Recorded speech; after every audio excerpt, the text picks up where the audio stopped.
الحمد لله رب العالمين. أشهد أن لا إله إلا الله وحده لا شريك له، وأشهد أن سيدنا ومولانا محمدا عبده ورسوله، صلى الله تبارك وتعالى عليه وعلى آله وأصحابه وذرياته أجمعين. أما بعد، فأعوذ بالله من الشيطان الرجيم. بسم الله الرحمن الرحيم. إنما يخشى الله من عباده العلماء. صدق الله مولانا العلي العظيم. معزز علماء کرام، طلبہ عزیز اور بزرگوں اور بھائیوں، اس وقت کوئی ایسی بات آپ کے سامنے عرض نہیں کی جائے گی جو آپ کو پہلے سے پتہ نہ ہو۔ آپ ماشاءاللہ علماء ہیں، پڑھنے پڑھانے میں لگے ہوئے ہیں، بہت سے ائمہ بھی ہوں گے اس مجلس میں، خطبہ بھی ہوں گے، وعظ و نصیحت کرنے والے بھی ہوں گے، جو بہتر سے بہتر انداز میں دین کی باتیں امت تک پہنچانے کا کام انجام دے رہے ہیں۔ اس لیے آپ کے سامنے ایسی کوئی بات کہنے کا نہ تو ارادہ ہے نہ خیال ہے کہ آپ کو پتہ نہ ہو، لیکن بسا اوقات جو بات پتہ ہوتی ہے اسے بھی دہرایا جاتا ہے تاکہ یاد دہانی ہو جائے اور اس بات کا مزید استحضار ہو جائے۔ اسی عمل کو تذکیر کہا جاتا ہے۔ تذکیر کا مطلب یہ نہیں ہے کہ ایسی بات کہو جو کسی کو پتہ نہ ہو، پھر وہ تذکیر ہی کیا ہوگا۔ تذکیر تو یہ ہے کہ جو یاد ہے اسے مزید یاد کرو، یہ مطلب ہے تذکیر۔ اسی لیے ہمارا یہ معمول ہونا چاہیے کہ ہم لوگوں کے سامنے نئی باتیں بیان نہ کریں، بلکہ پرانی باتوں کو دہرانے کا کام کریں۔ نئی باتیں شریعت میں پسند نہیں ہیں، پرانی باتیں ہی پسند ہیں۔ بعض لوگ یہ سمجھتے ہیں کہ بھئی بیان ایسا کرو جیسے آج تک کسی نے نہ کیا ہو، ایسی بات نکال کے لاؤ، نقطہ نکال کے لاؤ کہ آج تک کسی کے ذہن میں نہ آیا ہو، ایسا واقعہ بیان کرو کہ لوگ عشش کر اٹھیں کہ بھئی آج تک تو سنا ہی نہیں ہے۔ یہ کوئی بات نہیں۔ آپ دیکھیے نبی اکرم علیہ السلام کی تقریریں دیکھیے، خطبات دیکھیے، ایک ہی بات کو آپ بار بار الگ الگ انداز میں پیش کر رہے ہیں۔ جھوٹ مت بولو، نہ جانے کتنی مرتبہ آپ نے الگ الگ انداز میں یہ بات ارشاد فرمائی، سچائی اختیار کرو، امانت داری اختیار کرو، نفاق سے بچو، اخلاص سے کام کرو۔ کبھی فرمایا 2 باتیں سن لو، کبھی فرمایا 3 باتیں سن لو۔ انہی باتوں کو آپ دہراتے تھے جن کی لوگوں کو ضرورت ہوتی تھی، اور خود آپ قرآن پاک پڑھیے، کتنی مرتبہ ایک ہی بات کو قرآن میں دہرایا گیا ہے۔ توحید کا مضمون ہے، کوئی ورق خالی نہیں ہے کہ اس مضمون کی تاکید نہ کی گئی۔ رسالت کا مضمون ہے، کئی ایسے واقعات ہیں انبیاء علیہم السلام کے جو کتنی مرتبہ بیان ہوئے ہیں، کہیں مختصر کہیں تفصیلی۔ کتنی آیتیں ایسی ہیں جو ایک ہی انداز میں کئی جگہ ذکر ہے، اس بارے میں بھی ہیں، اس بارے میں بھی ہیں۔ تو ہمارا کام ہے تذکیر، جو بات یاد ہے اسی کو یاد دلایا جائے۔ نئی باتیں، عجیب باتیں، طرح طرح کی باتیں، یہ ہمارا موضوع نہیں ہے۔ آپ نے پڑھا ہوگا مقدمہ مسلم میں حضرت حسن بصری رحمۃ اللہ علیہ کہ یہاں ایک طالب علم پڑھا کرتا تھا، وہ کچھ دنوں نظر نہیں آیا درس میں۔ تو ایک دن حضرت بازار جا رہے تھے، کچھ شاگرد بھی ساتھ تھے، تو وہ نظر پڑ گیا، وہ شاگرد طالب علم۔ سلام کلام ہوا، ہاں بھائی خیر خیریت، کہ کئی دن سے نظر نہیں آ رہے تم، کیا بات ہے؟ وہ کہنے لگا کہ وہ تو میں نے فلاں شیخ کے پاس پڑھنا شروع کر دیا، اور وہاں تو بڑی عجیب و غریب باتیں سننے کو ملتی ہیں، آپ کے ہاں نہیں تھیں۔ گویا نام ادھر سے کٹوا کے ادھر لکھوا لیا، یہاں عجیب و غریب باتیں ملیں۔ تو حضرت حسن رضی اللہ رحمہ اللہ تعالیٰ نے فرمایا، ہاں ہاں، ہم ایسی ہی غریب باتوں سے بچنا چاہتے ہیں۔ ہمارے پاس تو وہی پرانی باتیں جو سلف سے ثابت ہیں، جو معتبر لوگوں سے ثابت ہیں، جو قرآن و سنت سے کیا ہیں ثابت ہیں، وہی روایات ہیں، وہی تشریحات ہیں، وہی توضیحات ہیں، وہی ہمارے لیے سب سے بڑا سرمایہ ہے۔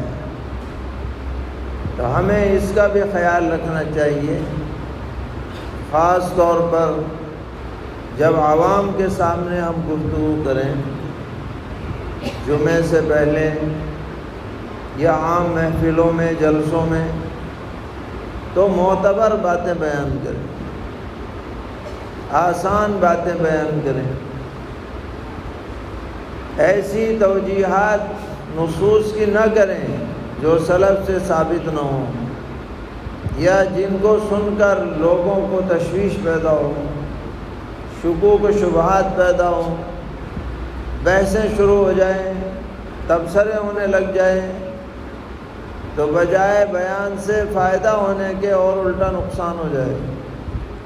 سیدھی سادی باتیں بیان کرو، جس کی امت کو ضرورت ہے، اچھائیوں کی ترغیب دی جائے، منکرات جو رائج ہو رہے ہیں ان پر نکیر کی جائے، جو زیادہ رائج ہو منکر اس پر زیادہ نکیر کی جائے، یہ علماء کی ذمہ داری۔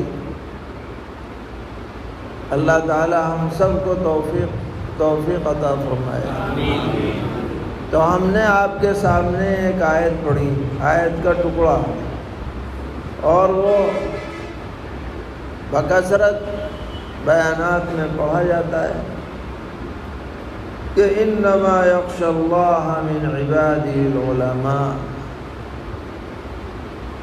کہ اللہ تعالیٰ سے ڈرنے کا حق وہی لوگ ادا کر سکتے ہیں جن کے پاس علم ہے، اور ان علماء سے محض سند یافتہ عالم مراد نہیں ہے کہ بھائی فلاں مدرسے سے فارغ ہو جائے تو وہ قرآن کی اس آیت کا مصداق ہو جائے، اور جو فارغ نہ ہو وہ مصداق نہ ہو، کیونکہ جب یہ آیت نازل ہوئی اس وقت یہ مدرسے نہیں تھے اس طرح کے،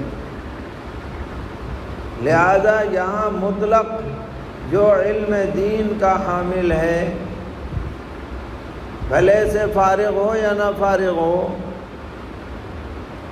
اس کے دل میں خشیت خداوندی ہونی چاہیے، یہ آیت کا مطلب ہے۔ آپ بالفاظ دیگر یوں کہہ لیجئے کہ علم دین کا سب سے بڑا تقاضا یہ ہے کہ آدمی اللہ سے ڈر کر زندگی گزارے، یہ اس آیت کا بنیادی مفہوم ہے، اور یہ صادق آتا ہے طلباء پر بھی، اور صادق آتا ہے علماء پر بھی، اور صادق آتا ہے ان لوگوں پر بھی جو دین کا علم کسی نہ کسی درجے میں رکھتے ہیں، کہ ویسے تو پوری دنیا کو اور تمام انسانوں کو اور بالخصوص تمام اہل ایمان کو اللہ کی خشیت اپنے دل میں پیدا کرنی چاہیے، مگر جن کے پاس علم دین کی دولت ہے انہیں بدرجہ اولا یہ کیفیت، یہ صفت اپنے دل میں پیدا کرنی ضروری ہے۔ اب یہ صفت پیدا کیسے ہوگی؟ محض دعوے سے تو آدمی خشیت کی صفت سے متصف نہیں ہو سکتا ہے، بلکہ اس کے لیے تدبیریں کرنی پڑیں گی، اور ان تدبیروں میں سب سے زیادہ مؤثر تدبیر یہ ہے کہ جو اہل خشیت ہیں ان سے آدمی اپنا رابطہ قائم کرے، یعنی جن کی زندگی صفت خشیت سے متصف ہے ان سے آدمی میل جول رکھے، ان کی صحبتوں کے اندر وقت گزارے، ان کے کہنے پر چلیں، تو انشاءاللہ یہ رنگ اس کے اندر بھی آ جائے۔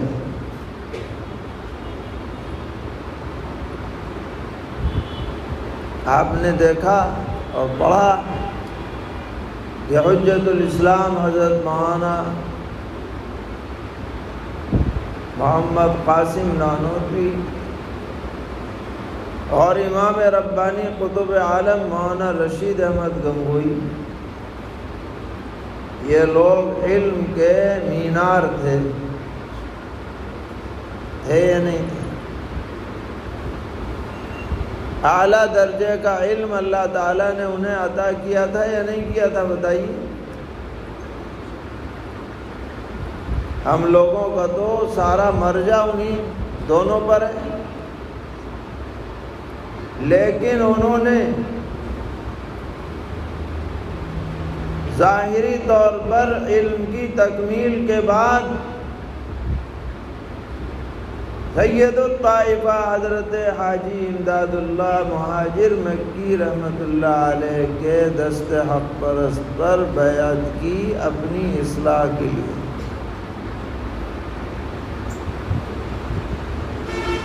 جبکہ وہ پورے عالم بھی نہیں تھے حضرت حاجی صاحب، لیکن ضروری سمجھا کہ وہ صاحب معرفت بزرگ ہیں، صاحب خشیت شخصیت ہیں، ذاکر و شاغل ہیں، اللہ سے ڈرنے والے، محبت کرنے والے ہیں، ان کے ہاتھ میں ہاتھ دے کر اللہ تعالیٰ تک پہنچنے کی کوشش کی۔ لوگ پوچھا کرتے تھے کہ آپ اتنے بڑے عالم ہیں، حاجی صاحب کے ہاتھ پہ آپ بیعت ہو گئے، تو جواب دیتے تھے کہ حاجی صاحب عالم تو نہیں ہیں مگر عالم گر ہیں۔